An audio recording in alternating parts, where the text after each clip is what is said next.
Bugungi obzorimizda BYD Chazor modeli.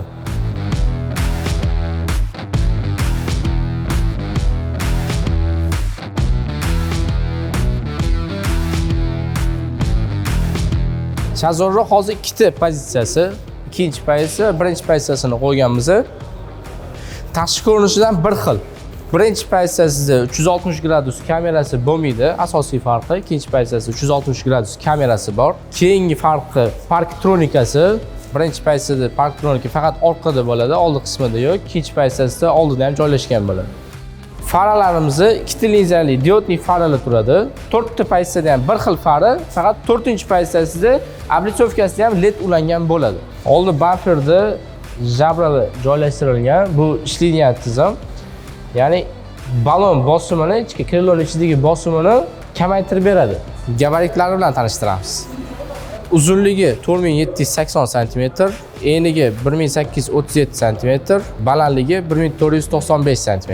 Balon qismiga keladigan bo'lsak, birinchi, ikkinchi pozitsiyada 225 ga 60 R16 razmer turadi. 3-4 pozitsiyada 215 ga 55 R17 diski balon bilan chiqadi. Avtomobilning salon qismiga o'tamiz. Hop, asosiy tanishtirib o'tadigan narsalarimiz rul, boshqaruv qismi. Rulimiz anatomический qilib ishlangan, joystikli, cruise control, ekran boshqaruvi vertikalniy yoki gorizontalniy qilib berish. Bundan tashqari mana faqat birinchi pozitsiyada bo'lmaydi, 2, 3, 4 pozitsiyada bo'ladi. 360 gradus kamerani ham ruldagi joystik orqali bemalol ekranga chiqarsangiz bo'ladi. Hop, avtomobil jaydari qilib aytganda korobka qismi, robot korobka joystikli bo'ladi. 4 ta pozitsiyada ham start stop knopkasi, multimedia baland-past qiladigan joystigi, hop, pechka va konditsioner haroratini belgilaydigan knopkada ham, planshetda ham va rul orqali ham, rulni joystik orqali ham bemalol boshqarsangiz bo'ladi. Avtomobil 3 xil rejimda harakatlanadi: Eco, Normal, Sport. Rejim 3 xil rejimga joystik orqali olsangiz bo'ladi, tabloda o'z ko'rsatib turadi. Hop, avtomobil 12.8 dyumli multimedia plansheti bilan jihozlangan. Голосовой управлениялari bor. Ya'ni zvuk bilan bemalol oyna ochib yopishinglar, lyuk ochib yopishinglar, upravleniyasini bemalol qilishinglar mumkin. Konditsioner o'chirib yoqishda. Misol uchun, Hi BYD. Я слушаю. Zakroy lyuk. Bemalol ruscha va o'zbekcha tilga o'girib qo'ysangiz bo'ladi. Hop, planshetda Telegram, brauzer, navigatorni bemalol ishlatsangiz bo'ladi. Brauzer orqali YouTube'da ham video ko'rsangiz bo'ladi. Faqat avtomobil harakatlanishi boshlaganda YouTube avtomatik stop bo'ladi, to'xtaydi. Ya'ni videoga chalg'amaslik maqsadida bezopasnost qo'shilgan. Hop, avtomobilning xavfsizlik yostiqchalari 6 ta stoykasida va rulda va torpedkada. Общий 8 ta xavfsizlik yostiqchasi bor. Birinchi va ikkinchi pozitsiyadagi salondagi asosiy farqlarni tanishtirib o'tamiz. Birinchi pozitsiyada lyuk bo'lmaydi, ikkinchi pozitsiyasida lyuk bo'ladi va haydovchi o'rindig'i birinchi pozitsiyada qo'lda regirovka qilish kerak bo'ladi, sozlash kerak bo'ladi. Ikkinchi pozitsiyada haydovchi sideniyasi elektronli 6 ta pog'onani bajaradi. 6 xil rejimda qilib beriladi, ya'ni oldiga, orqaga, tepaga, pastga sideniyani yotqizish. Stiklopodъемnikka keladigan bo'lsak, faqat birinchi pozitsiyasida oddiy bo'ladi, ya'ni avto bo'lmaydi. Ikkinchi, uchinchi, to'rtinchi pozitsiyalarda orqa oynalari ham 4 ta oynasi avto stiklopodъемnik bilan joylashtirilgan, ya'ni bitta knopkani bosib qo'ysangiz oxirigacha o'zi ko'tarib beradi. Bu narsa mashinani qulflaganingizda ham hozir ko'rsatib o'tamiz. Mashina oyna ochib turgan paytda qulflab ketsanglar, bakoylari o'zi yopilib, o'z oynalari o'zi ko'tariladi. Faqatgina birinchi pozitsiyada bu funksiyasi bo'lmaydi. Hop, bar qismiga keladigan bo'lsak, bari ham yetarlicha katta. Tigi rezinoviy unaqa bo'ladi. Tashiganingizda ham unaqa taqir-tuqur bo'lib, ortiqcha arzimagan shumlar chiqmaydi. Hop, salonimizni orqasi bilan tanishamiz. Orqa qismi bilan tanishamiz. Mana hozir sizlarni oxirigacha surib qo'ydim. Hop, yetarlicha yotqizdik, ya'ni haydovchiga qulay qilib, haydashga qulay qildik. Endi orqa qismi bilan tanishamiz. Hop, salonimizning orqa sidenasiga keladigan bo'lsak, mana водительный sidenasini oxirigacha orqaga surganmiz.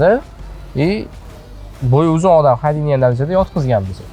Mani bo'yim 1.73 bo'ladigan bo'lsa, mana hali bemalol joy bor, ya'ni mushtumli 5 santimetrdan oshiq joy bor. Hop, birinchi pozitsiyada orqa spinkasida podlokotniki bo'lmaydi. Qolgan uchala pozitsiyasi podlokotniki bor. Orqadagi odamga ancha qulay, uzoq yo'l yurilayotganda ancha kerakli narsa. Hop, konditsioner orqada ham misol uchun yuzga qilinadigan rejimga qilib qo'yiladigan bo'lsa, orqadagi odamga ham chiqazib beradi. Bu salon qismini yaxshi bir xil temperaturada ushlab turishga ancha yordam beradi. Undan tashqari orqadagi yo'lovchilar uchun telefon zaryadkasi ham alohida chiqazib qo'yilgan. Shu USB ulab, USB sim orqali zaryadka qilib ketaversa bo'ladi. Endi bagaj qismi bilan tanishib chiqamiz. Hop, bagaj qismiga keladigan bo'lsak, bagajimizni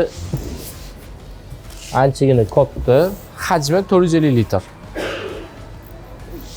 Hop, mashinani o'zida ikki xil zaryadkasi chiqadi, ya'ni 1.5 kilovatligi va o'sha 7 kilovatli zaryadniy stansiya o'zi komplektida bo'ladi mashina.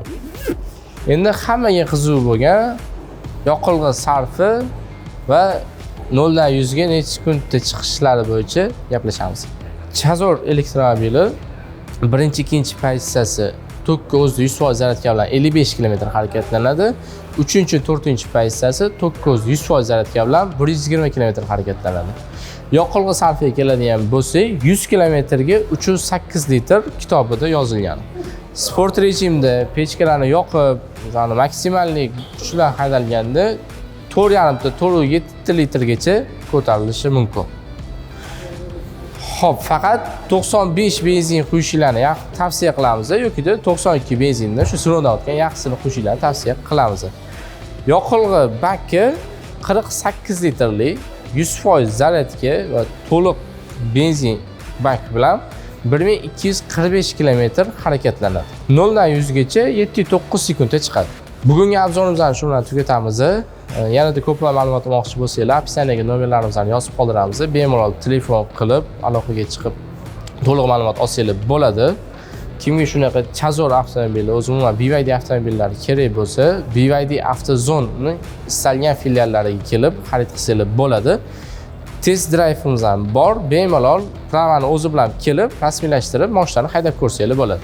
BYD Avtozon kanaliga obuna bo'lishni unutmanglar. Bundan zo'r obzorlarni qo'yib borishni davom ettiramiz.